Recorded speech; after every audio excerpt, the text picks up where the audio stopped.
Nikki Haley, Joel Osment, we call her. 6 cents. Remember that one? I see dead people. Yeah, that's what voters will say if they see you and Joe on the ballot. Oh, that's not very nice, Nikki. All right, that was a funny moment. Nikki Haley making an appearance on Saturday Night Live. She's got a lot of good laughs over that. Some people even zinged her for it. You can't win with these things. Nikki Haley joining us right now, the presidential candidate. Governor, very good to have you. That was brave of you to do that. Sometimes it's mixed rewards. Would you do it again?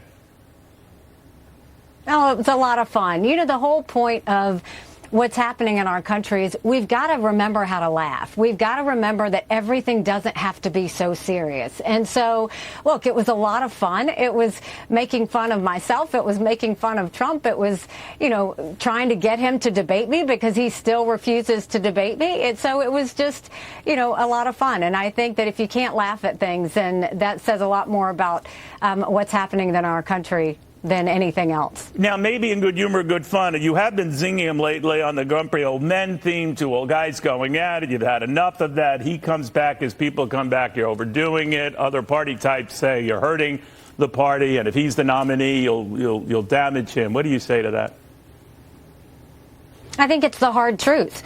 I mean, you can't have 70% of Americans who say they don't want a Trump rematch, Trump-Biden rematch. The majority of Americans dislike Trump. The majority of Americans dislike Biden. Both of those men put us trillions of dollars in debt that our kids are never going to forgive us for.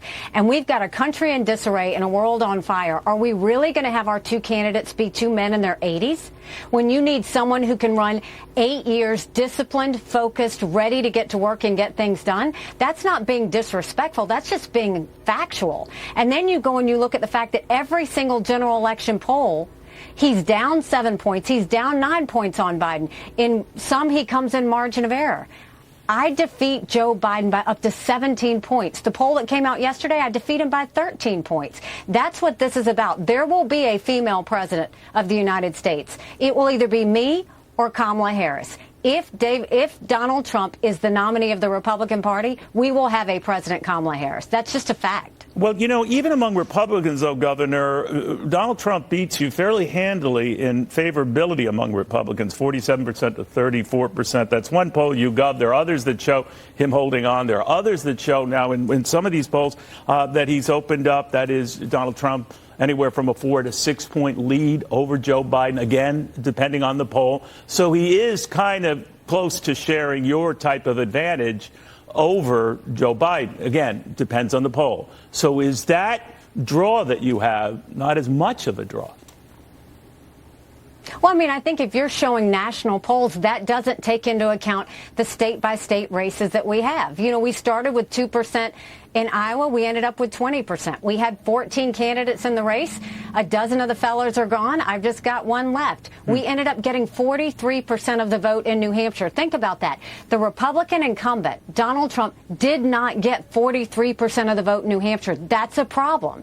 He's not winning any additional people. He's not winning independents. He's not winning suburban women. He's not winning many of the Republicans. But on top of that, look at what he did. The day after he talked about revenge the night of the New Hampshire election, what did he do? He said anybody that supports me is no longer part of MAGA.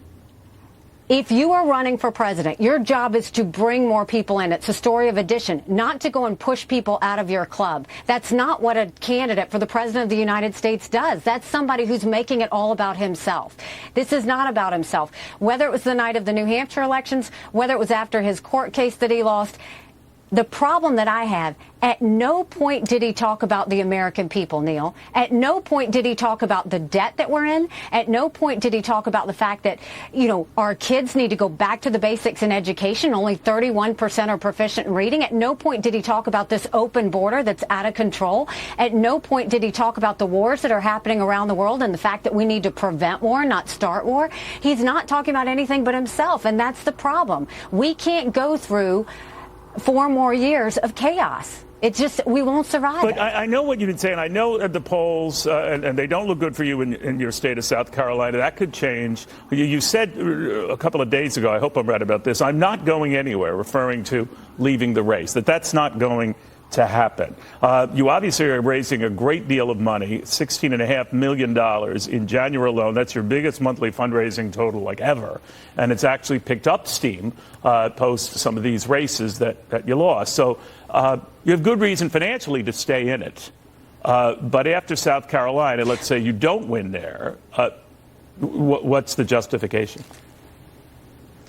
You know, you guys said this in Iowa when I had 2% and ended up with 20%. You said this, you know, in New Hampshire when y'all said I was going to be down 20, 25 points and I got 43%. We moved 25 points in the last 3 weeks of that election. We're now in the 3 weeks of South Carolina. We're going to work hard. We're going to do everything we can. Why don't we wait until the votes in South Carolina? But let me say this, Neil, I'm not going anywhere.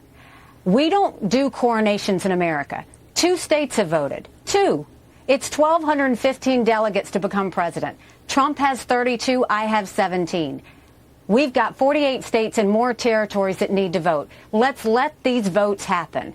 This is not about what about this. If you want to talk about something, talk about the fact that, first of all, I have 250,000 donors from all 50 states. 95% of those are $200 or less. That is the 70% of America that don't want a Trump-Biden rematch. It is time for y'all to start hearing those people. The second thing is, it just came out yesterday. Trump spent $50 million of his campaign dollars on legal fees on personal cases against him. Think about that.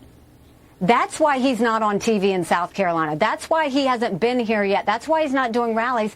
It's because he's using all the money to pay for his legal fees for his own personal cases. Well, he could also be looking at his poll numbers, Governor, and saying, so how do you defeat? You're right. He could be saying that. You know, I don't need to do that. I'm winning by. No, what I'm saying is, how do you defeat?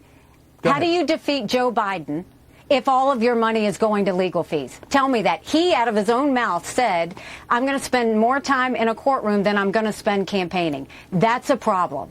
Right. That's a problem because our country can't wait. Things could change if he were convicted now on any of these various counts. Now, it depends on your point of view. But there's one poll that's interesting, that a felony conviction it gives Joe Biden a 7-point swing. Right now, down 2 points to Donald Trump. He could be up 5 points in the process. I guess the reason why I mentioned that to some voters, I don't know how many, Governor, it's going to make a big difference if he's convicted. Is that why you stay in this race, just in case he explodes? I'm staying in this race. I mean, the court cases are an issue of itself. I'm staying in this race because Republicans cannot lose another general election.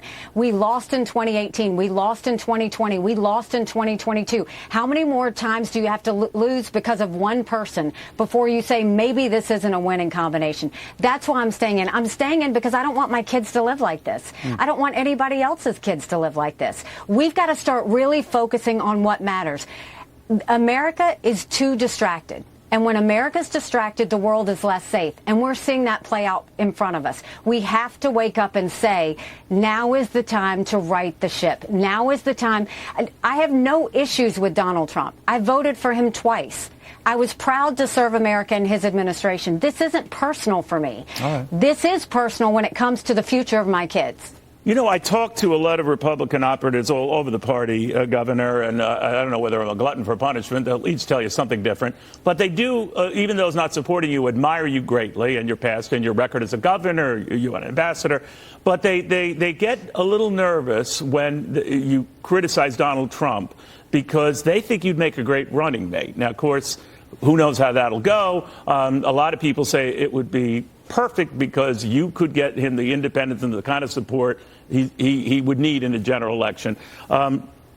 He seems to rule you out. You seem to rule that out. But if he were to ask, what would you do?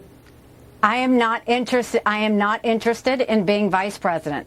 I am running to be president. I'm running because we have a country to save. And I believe that this is the time to do it. And I am determined to go through whatever pain, whatever bruises, whatever we have to do to get to that point. But because I think our country is worth even if it doesn't work out, and I know, you know, we're very early, and I've mentioned that on this show constantly because I'm pretty good at numbers. And you're quite right. We're very early. You need 12 out of 15 delegates. No one's even close to that. Having said that, though, if the lineup of matches is such that it doesn't favor you and it's looking like an impossible battle, And, smarter, cooler heads maybe start saying, Trump, Haley, that makes sense. That's a winning ticket. What do you say?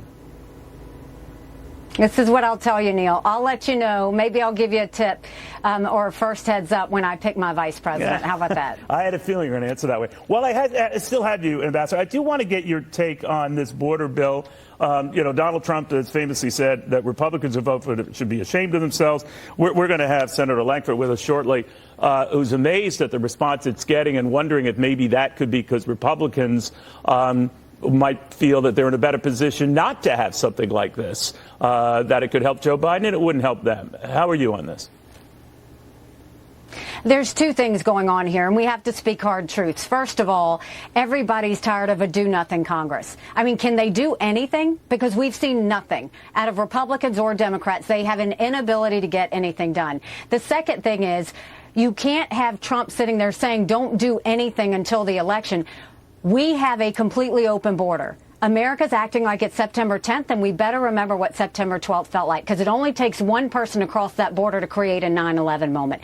We need this fixed now. We need congressional members to stay in D.C.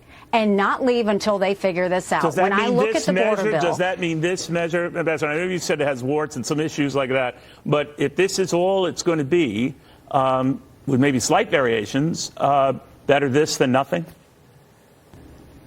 Well, I think, first of all, we do know what Congress does. When they pass something, then they wipe their hands and say, we already did that. If they're going to do this, they need to do it right. The one part I like about this bill is I like that it strengthens the asylum chart, the asylum requirements. That's very important. We haven't had that, and we need that. The part that I don't like about the bill, it doesn't require remain in Mexico, which is very important at keeping them from coming on U.S. soil in the first place, and I don't like the 5,000 limit.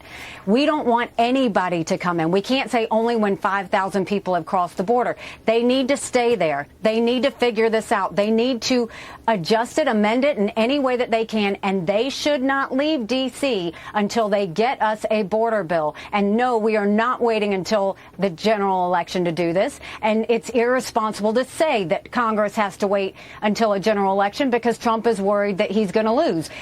There's a lot of reasons we got to worry Trump's going to lose, but you don't sacrifice national security to do it. All right. We'll see what happens. Governor, Ambassador, always good seeing you. Thank you for taking the time. Go to NikkiHaley.com and join us. I had a feeling you'd add that. Nikki Haley on all of that. In the meantime,